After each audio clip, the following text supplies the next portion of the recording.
आप जहां हैं आ जाइए।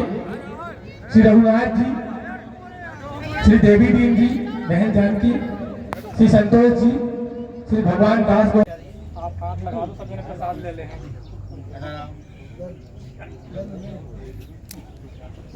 बाबा बनो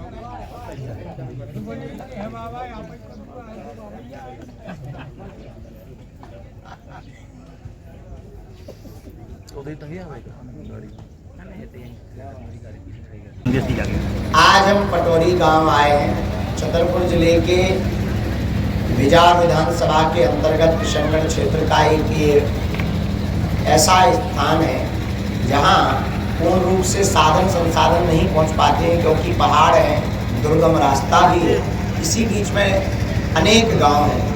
आदिवासी समाज के लोग यहाँ रहते हैं और उसमें ये गांव तो बहुत अच्छे तरीके से यहाँ पहुँचा जा सकता है। जहाँ हम बैठे पटोरी गांव मध्य प्रदेश का एक ऐसा गांव है कि आज़ादी के 1947 से आज तक, जो हमको यहाँ के विधायक जी ने बताया, एक भी FIR थाने में दर्ज नहीं है। क्राइम लेस गांव है।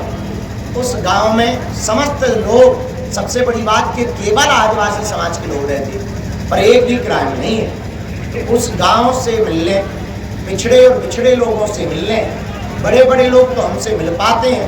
अब हमने प्रण लिया है हिंदुओं को एक करने के लिए, जात पात को मिटाने के लिए, छुआछूत को हटाने के लिए भारत के गांव गांव में जाएंगे, गली गली में लोगों के पास जा करके लोगों को गले लगा करके हिंदुओं में एकता का परचम लहराएंगे। महाराज जी, क्या हिंदू एकता के लिए शास्त्रों का अध्ययन भी जरूरी है, और क्यों प्रशासन इसमें व्यवस्था नहीं कर सकता है? क्या जिस प्रकार से मदरसे चल रहे हैं, शास्त्रों के अध्ययन के बिना आप धर्म विरोधियों से नहीं लड़ सकते।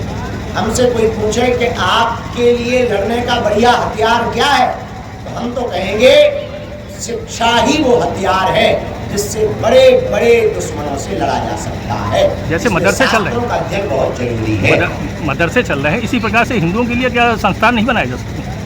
हम भारत सरकार और भारत के सभी मठ मंदिरों के मठाधीश आचार्य पुरोहितों से हम ये प्रार्थना करना चाह रहे हैं कि प्रत्येक बड़े बड़े मंदिरों के स्थान पर एक एक गुरुकुलम और एक एक गौशाला की अगर पद्धति प्रारंभ कर दें तो शिक्षा के द्वारा शास्त्र भी सुरक्षित रहेंगे, संस्कृति का भी प्रचार होगा, गौ माता भी सुरक्षित रहेगी। नारायणी सेना की बात कही गई और नशा मुक्ति को लेकर भी संकल्प दिलाया गया। आज हमने गांव में 3 संकल्प दिलाए हैं। पटोरी गांव के इस आदिवासी क्षेत्र में वनांचल में आकर के 3 संकल्प दिलाए।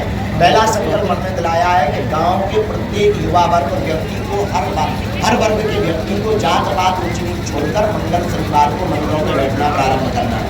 दूसरा संकल्प हमने दिलाया है कि ऊंच नीच छुआछूत को मिटाने के लिए जो हिंदू एकता की पदयात्रा 21 नवंबर से 29 नवंबर तक है, उसमें सब लोगों को एकजुटता के साथ जोड़ना है। तीसरा संकल्प दिलाया है माताओं को कि आप लोगों को, अपने पतियों को, परिवारजनों को अगर व्यसन से बचाना है, नशा से बचाना है, तो आपको नारायणी सेना गाँव में बनानी पड़ेगी और मदिरा बेचने वालों के दरवाजों पर नारायणी सेना खड़ी होकर ललकारेगी।